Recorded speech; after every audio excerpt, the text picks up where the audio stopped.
देखो बेटा, कल आप कर रहे थे ना relation between real depth and apparent depth. तो अगर ऑब्जेक्ट डेंसर मीडियम च लाई कर रहा और असी उसको ऑब्जर्व कर रहे हैं फ्रॉम रेयर मीडियम, तो उस ऑब्जेक्ट की जो एपरेंट डेप्थ है वो real depth over refractive index of denser medium with respect to rare medium होएगी ना। कल आप पढ़िया सी टॉपिक कि अगर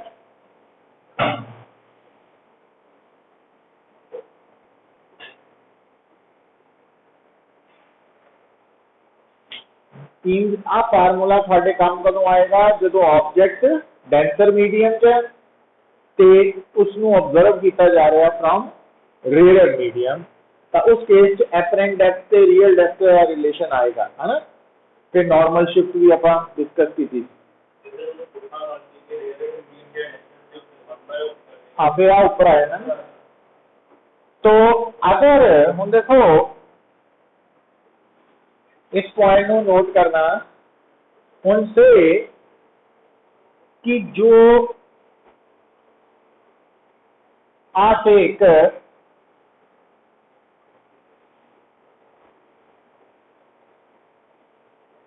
स्विमिंग पूल है ना, तो सपोज आ है वाटर, वाटर है। हम एक बर्ड फ्लाई कर रहा, तो एक पक्षी उड़ रहा और उसकी एक्चुअल हाइट है, एक्चुअल हाइट रियल हाइट जिन्होंने कह सकते हैं।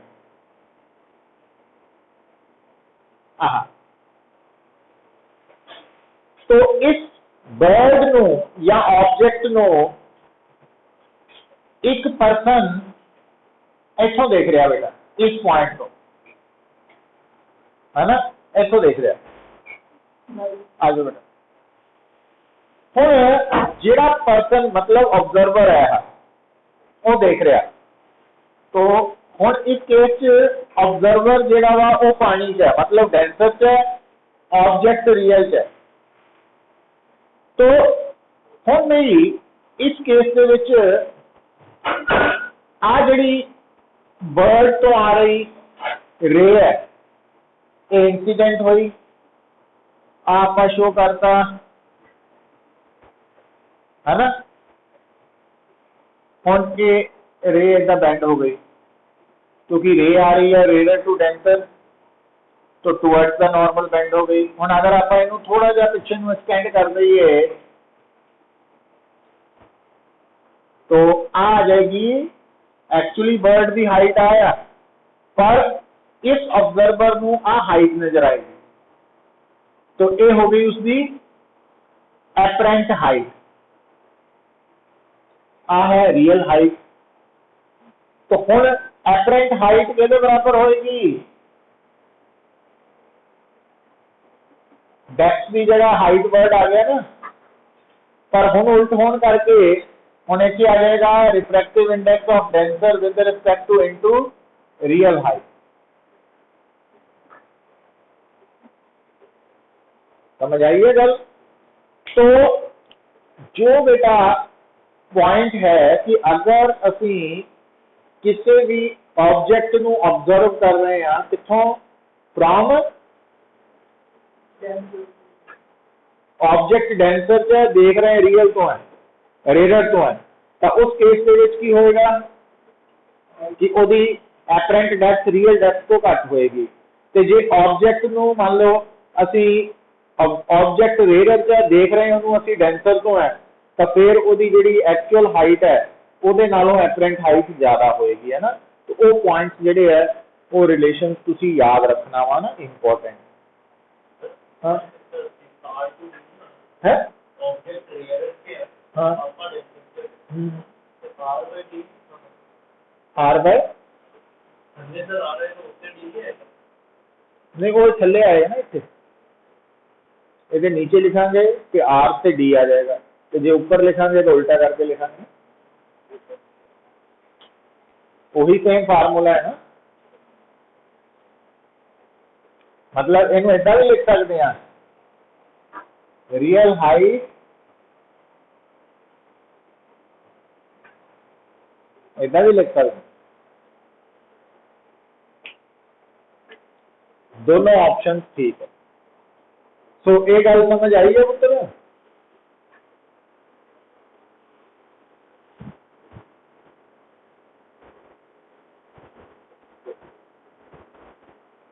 फिर देखो बेटा ध्यान दो इस तक का नहीं कोई डाउट समूहन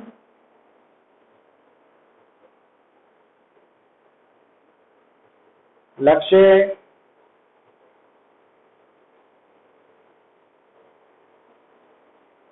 अर्शिया गुलाटी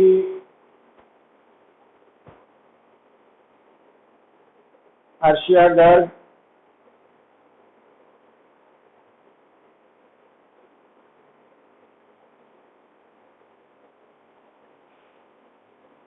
ओके बेटा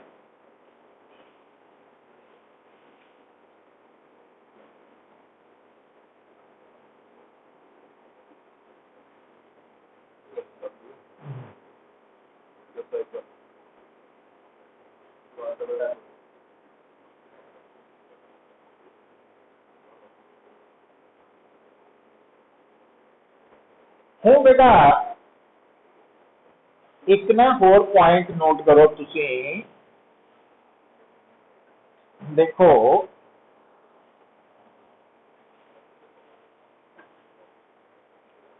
एक ना टर्म आएगी ऑप्टिकल पाथ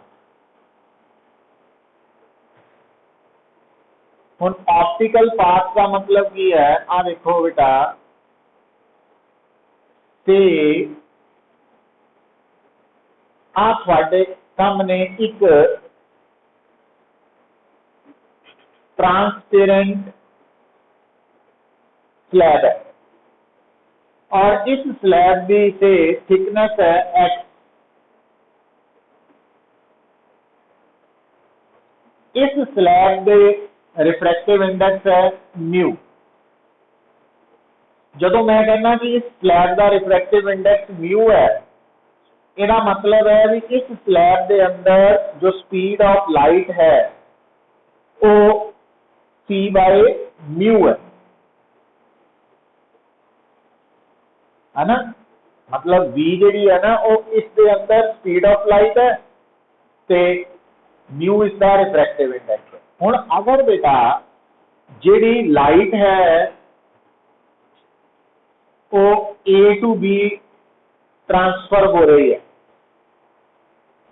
क्या तुसी दस सकते हैं कि ये जी लाइट इस मटीरियल मीडियम के अंदर ट्रांसफर हो रही है ये कितना डिस्टेंस कवर कर रही है एक्स एक्स डिस्टेंस कवर कर रही है थिकनेस के बराबर क्या तुसी दस सकते हैं कि light no x distance material medium के अंदर कवर करने लिए कितना टाइम लग रहा तो टाइम आ जाएगा डिस्टेंस ओवर स्पीड है ना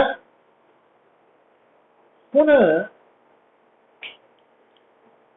ध्यान दियो बेटा तो इस मटीरियल मीडियम के अंदर जो रे ऑफ लाइट ट्रैवल कर रही है उसको एक्स डिस्टेंस कवर करने लिए कितना टाइम लग गया एक्स बाय वी की है इस मटीरियल के अंदर स्पीड ऑफ लाइट हुण अगर आपां इन्ने ही टाइम लई रे ऑफ लाइट नो वैक्यूम च ट्रैवल करना अलाउ कर दे इन्ने ही टाइम लई जिन्ने टाइम चो इस ट्रांसपेरेंट स्लैब के विचों लंघी है थिकनेस एक्स कवर की है डिस्टेंस अगर इन्ने ही टाइम लई असी इस लाइट नू रे ऑफ लाइट नू वैक्यूम च अलाउ कर दे ट्रैवल करना तो उन्हें वैक्यूम च कितना डिस्टेंस कवर कर लेना सी, तो वह करना सीगा c इंटू टी,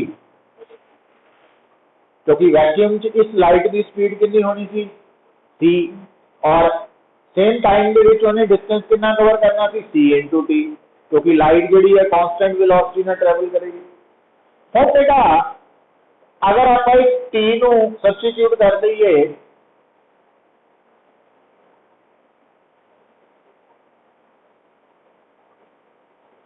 तो c over v refractive index of the material medium. तो हुन बेटा x naught is equal to mu x, कि अगर कोई भी रे ऑफ लाइट किसी भी मटीरियल मीडियम के अंदर डिस्टेंस कवर कर दी है x, तो जिन्ने टाइम उन्हें x डिस्टेंस कवर करना उन्ने टाइम उन्हें वैक्यूम कितना डिस्टेंस कवर कर जाना म्यू एक्स। म्यू की है उस मटीरियल मीडियम का रिफ्रैक्टिव इंडेक्स। तो हुन ये जो डिस्टेंस है this is known as optical path of light. मतलब कि अगर असी लाइट नू अलाउ करते हैं कि तू उन्ना ही टाइम लै जिन्ना टाइम तू मटीरियल मीडियम चो पास करने नू लेता, तो उन्हें उस टाइम च मटीरियल मीडियम नालों ज्यादा डिस्टेंस कवर करना, और वो डिस्टेंस नू ऑप्टिकल पाथ ऑफ लाइट बोल देने हैं। और ऑप्टिकल पाथ की value refractive index of material into distance travelled by light in that material है। तो ये रिलेशन तुसी याद रख सकते हो, है ना, ऑप्टिकल पाथ। तो ये रिजल्ट है छोटे छोटे जिहड़े कि थानू याद रखने पैने हैं, याद होने चाहिए है, काम दे है। अच्छा फिर बेटा अगली गल देखो, ध्यान दो,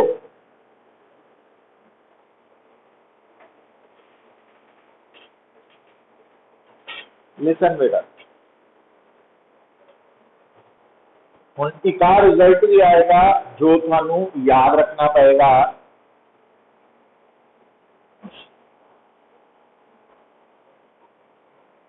देखो भाई आ बेटा मैं थोड़े सामने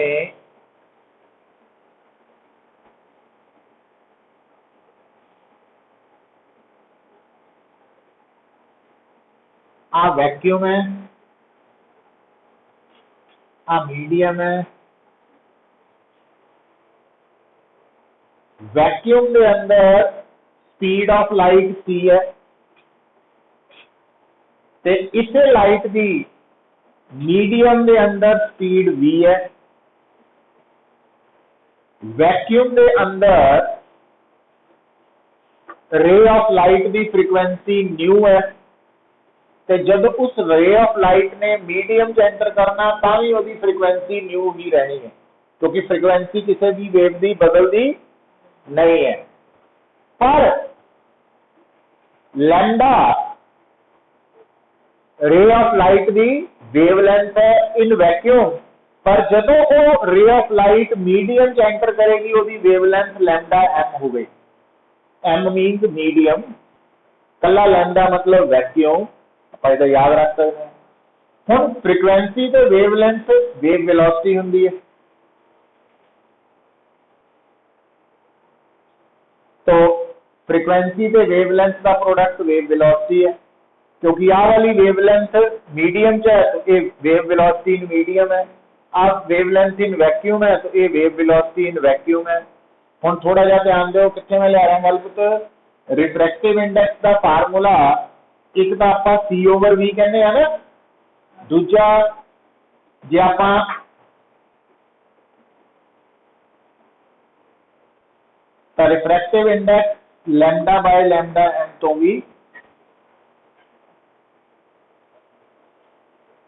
गिवन लाइट दी wavelength in vacuum over same light दी वेवलेंथ इन मीडियम, तो उस रेशो तो भी रिफ्रैक्टिव इंडेक्स पता लग सकता है। या ਇਹਦਾ उल्ट कि अगर मैनू किसी भी रे ऑफ लाइट की वेवलेंथ इन वैक्यूम पता तो मैं उसनू रिफ्रैक्टिव इंडेक्स ऑफ मीडियम नाल डिवाइड करके उस मीडियम के अंदर उसकी वेवलेंथ निकाल सकता, उस मीडियम के अंदर, है ना। तो ये फार्मूला भी बड़े काम का है तुहाडे।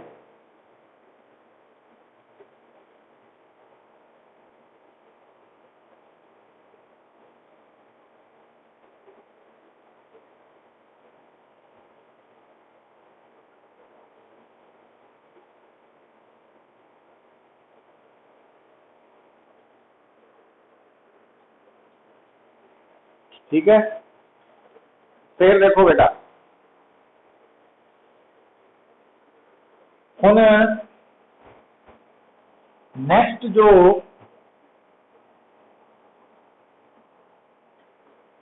तुसी नोट करना वो की है, जदों तुसी रिफ्रैक्शन का कंसैप्ट पढ़ते हैं तो तुसी की देखते हैं कि जदों भी कोई ray of light rare to denser जाती है then it bends towards the normal, पर जदों डेंसर टू रेयर जाती है it bends away from the normal, पहली गल है ना। दूसरा आप जो स्नेल्स लॉ का एनालिसिस किया लास्ट लेक्चर कि स्नेल्स लॉ सानू ये दस रहा कि एंगल ऑफ इंसीडेंस के इंक्रीज होने नाल एंगल ऑफ रिफ्रैक्शन ने भी इंक्रीज होना है। जदों भी तुसी एंगल ऑफ इंसीडेंस को इंक्रीज करना, एंगल ऑफ रिफ्रैक्शन की वैल्यू पहले नालों बढ़ जानी है, इंक्रीज होनी है, क्योंकि sine i by sine r की ratio refractive index of refracting medium with respect to incident medium. तो इस करके ये दो पॉइंट आप याद रख लो। हुण मैं जिथे आन लगा पुत्र वो टॉपिक है टोटल इंटरनल रिफ्लेक्शन।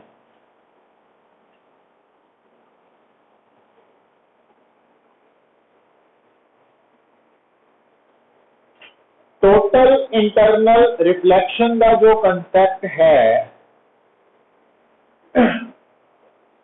एक तो बेटा जो स्पार्कलिंग ऑफ डायमंड है, डायमंड की चमक है ना, डायमंड का क्रेज है जिहड़ा वो बेसिकली टोटल इंटरनल रिफ्लेक्शन तो है, उसकी शाइनिंग कह लो स्पार्कलिंग।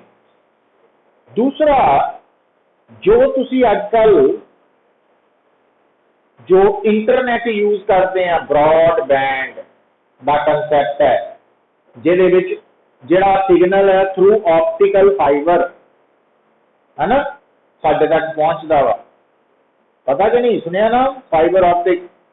तो वो सिग्नल भी साडे तक आ रहा ब्रॉडबैंड का थ्रू ऑप्टिकल फाइबर है ना, ऑप्टिकल बैंड लाया आप कहते हैं नहीं। तो वो जो ऑप्टिकल बैंड है वो सिग्नल ट्रैवल करता उसका प्रिंसिपल भी टोटल इंटरनल रिफ्लैक्शन है, टोटल इंटरनल रिफ्लैक्शन। हम टोटल इंटरनल रिफ्लैक्शन का कंसैप्ट जिहड़ा वा उन्होंने तुसी कितना समझना बेटा कि अगर मैं तुहाडे सामने मीडियम नंबर 1 डेंसर ते मीडियम नंबर 2 रेयर है, ठीक है। तो जिहड़ा नंबर 1 मीडियम है इसका रिफ्रैक्टिव इंडेक्स है μ1, तो इसका रिफ्रैक्टिव इंडेक्स है μ2, ठीक है। तो μ2 ओवर μ1 जो है वो तो हो जाएगा refractive index of rare with respect to denser. ते ये उल्टा करके लिख दीजिए तो denser with respect to rare है ना। तो आ वाली टर्म साडे सामने यूज होनी है, इस करके पहला लिखती आप। हुण ध्यान दियो बेटा, अगर आप एज्यूम करिए एक रे ऑफ लाइट नूं असीं पुत्र इंसीडेंट किया, रे ऑफ लाइट नूं इंसीडेंट किया और उसका एंगल ऑफ इंसीडेंस है I1। तो क्योंकि ये ray of light denser to rare medium travel कर रही है, इस करके रिफ्रैक्टेड रे जी है वो अवे फ्रॉम नॉर्मल है ना होएगी, इस तरह होएगी। तो आ एंगल R1 होएगा। हुण सैकेंड टाइम असी की कीता, सैकेंड टाइम जो एंगल ऑफ इंसीडेंस है उसनों असी I1 तो ज्यादा रखा। तो जो सैकेंड टाइम असी angle of incidence I2 set किया, तो एंगल ऑफ इंसीडेंस से इंक्रीज होने नाल एंगल ऑफ रिफ्रैक्शन भी इंक्रीज होएगा स्नेल्स लॉ के अकॉर्डिंगली। तो इट मीन आ जड़ा एंगल है ये भी, तो अगर I1 I2 तो लेस देन है तो फिर R1 भी R2 तो लेस देन होएगा।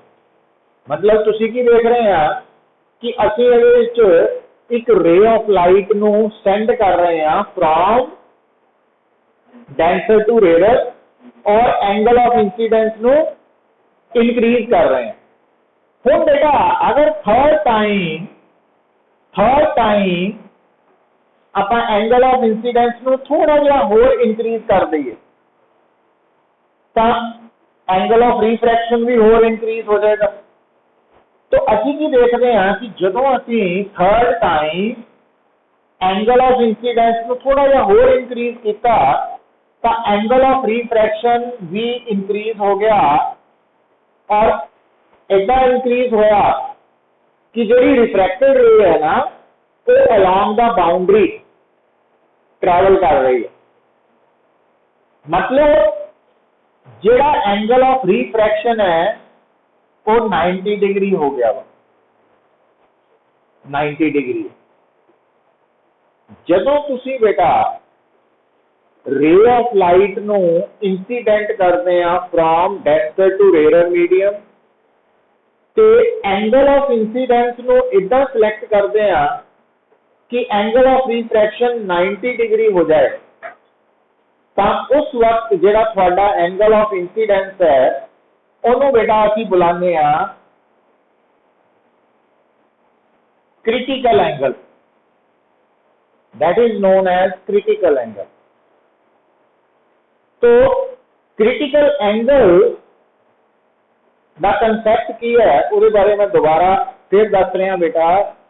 जदों भी तुसी कोई भी रे ऑफ लाइट नू इंसीडेंट करोगे from denser to rare medium, तो एक particular value of angle of incidence है जेडे कॉरेस्पॉन्डिंग एंगल ऑफ रिफ्रैक्शन कितना आएगा 90 डिग्री। तो उस एंगल ऑफ इंसीडेंस नू असी क्रिटिकल एंगल बोलते हैं।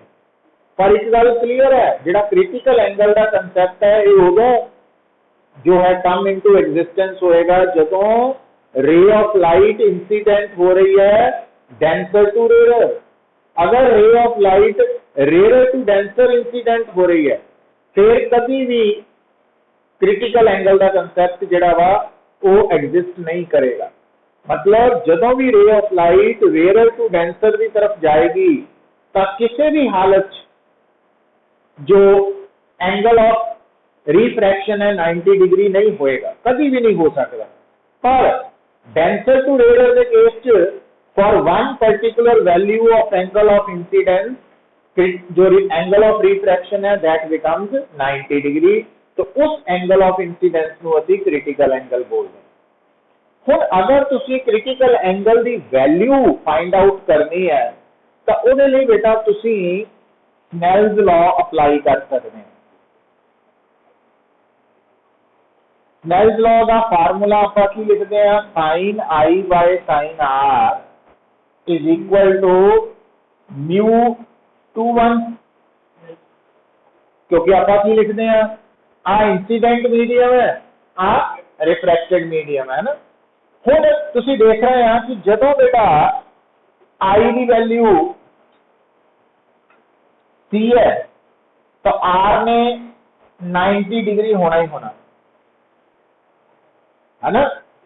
तो उस केस के विच जदों आई सी और आर 90 पुट करोगे तो साइन सी साइन 90 का बन ही है, तो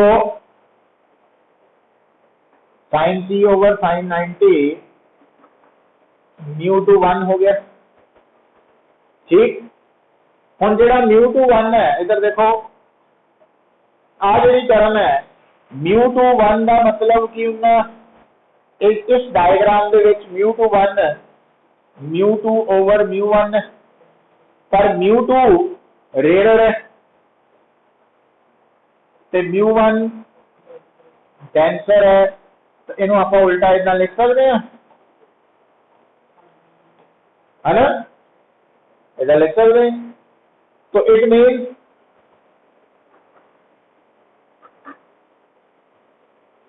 होना तो 1 ही है, तो sine c is equal to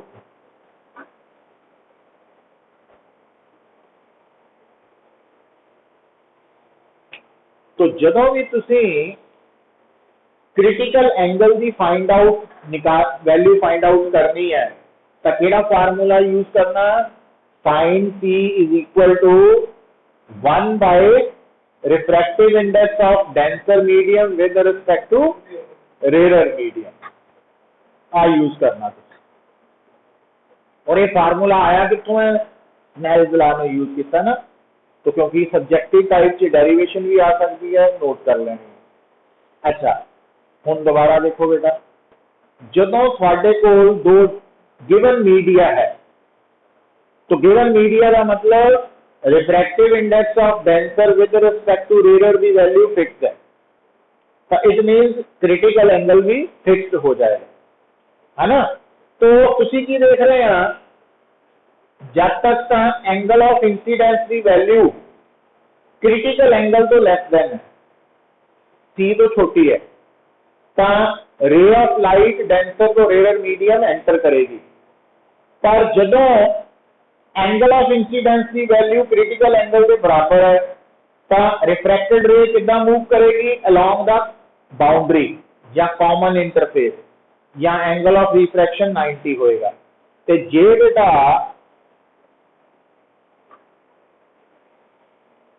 incident रे का एंगल ऑफ इंसीडेंस की कर दईए असीं, आ वाला एंगल क्रिटिकल तो ज्यादा कर दईए कि अगर मान लो क्रिटिकल एंगल की वैल्यू आ रही है 40 डिग्री, तो आप वाला एंगल 45 डिग्री सेट करता ना आई, तो यह मतलब हम रे रिफ्रैक्ट नहीं होएगी, हम की करेगी वो वापस इस मीडियम च आ जाएगी, रिफ्लेक्ट हो जाएगी। पर ये जी रिफ्लैक्शन हुई है ना, ये नॉर्मल रिफ्लैक्शन नालों अलग है, इस करके इस फिनोमिना नूं की कहते आप टोटल इंटरनल रिफ्लैक्शन। वो कितना फर्क है मैं दसदा तुहानूं। तो जदों भी बेटा कोई भी ray of light denser to rare medium जा रही है, तो जिहड़ा गिवन पेयर ऑफ डेंसर ते रेयर मीडिया है उन्हां दी रिफ्रैक्टिव इंडेक्स की वैल्यू फिक्स है। इसका मतलब आप उस पेयर के लिए क्रिटिकल एंगल की वैल्यू मैथमेटिकली फाइंड आउट कर सकते हैं। मान लो जिहड़ा साडा मीडियम है denser with respect to rare, उहदे लिए क्रिटिकल एंगल की वैल्यू सपोज 40 डिग्री है। इसका मतलब अगर उस केस च इंसीडेंट रे द एंगल ऑफ इंसीडेंस जब तक डेंसर तो रेयर वाल लेस देन 40 डिग्री रहेगा, तो वो रे रेयर च पहुंचेगी रिफ्रैक्ट होके। पर अगर ग्रेटर देन क्रिटिकल होएगा 40 डिग्री तो ज्यादा होएगा, तो वो रे डेंसर तो रेयर वाल नहीं एंटर करेगी, वापस डेंसर वाल ही आ जाएगी, और उस फिनोमिना नूं असीं बोलते हैं टोटल इंटरनल रिफ्लैक्शन। तो टोटल इंटरनल रिफ्लैक्शन ते जिहड़ी सिंपल रिफ्लैक्शन ऑफ लाइट का कंसैप्ट है, दोनों च की फर्क है बेटा कि जिहड़ी नॉर्मल रिफ्लैक्शन ऑफ लाइट है उहदे विच रिफ्लैक्टेड रे की इंटेंसिटी इंसीडेंट रे नालों हमेशा लेस देन हुंदी है, घट हुंदी है। पर टोटल इंटरनल रिफ्लैक्शन च जिहड़ी रिफ्लैक्टेड रे है, आ वाली रे है, ਇਹਦੀ इंटेंसिटी हमेशा ऑलवेज इंसीडेंट रे की इंटेंसिटी के बराबर, ये फर्क है। बाकी लॉज ऑफ रिफ्लेक्शन वही है कि आ वाली जी टोटल इंटरनल रिफ्लेक्टेड रे है, तो यदा angle of reflection angle of incidence के बराबर, लॉ सेम रहने, बस फर्क दोनों च की है कि नॉर्मल रिफ्लेक्शन दे विच रिफ्लेक्टेड रे की इंटेंसिटी हमेशा इंसीडेंट रे नालों घट हुंदी है, ते जबकि टोटल इंटरनल रिफ्लेक्शन च रिफ्लेक्टेड रे की इंटेंसिटी हमेशा इंसीडेंट रे दे बराबर हुंदी है, हमेशा बराबर। तो ये फर्क है। तो टोटल इंटरनल रिफ्लेक्शन का कंसैप्ट जो है वो सानू की दस रहा कि जदों भी कोई भी ray of light denser to rare medium travel करेगी, तो अगर वो angle of incidence critical angle तो ज्यादा हुआ तो वो वापस डेंसर मीडियम की आ जाएगी, और उस फिनोमिना नू असी टोटल इंटरनल रिफ्लेक्शन बोलते हैं। ठीक है, तो इसका मतलब टोटल इंटरनल रिफ्लेक्शन दी दो कंडीशंस हो गई। पहली कंडीशन कि ray of light must be incident from denser to rare, तो दूसरी angle of incidence must be greater than critical angle.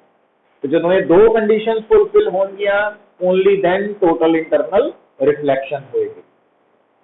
तो क्योंकि टोटल इंटरनल रिफ्लेक्शन के लिए angle of incidence critical angle तो ज्यादा होना तो जरूरी है ही है, पर पहली कंडीशन की है कि रे ऑफ लाइट का डेंसर तो रेयर जाना जरूरी है। मतलब अगर रे ऑफ लाइट रेयर तो डेंसर वाल आ रही है, फिर कभी भी टोटल इंटरनल रिफ्लेक्शन फिनोमिना नहीं होएगा, ये याद रख लेना। तो ये क्लैरिटी हुई है बेटा थानू अर्शिया गर्ग?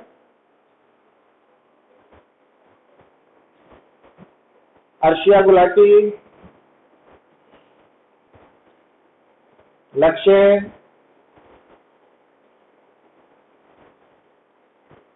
समूहन,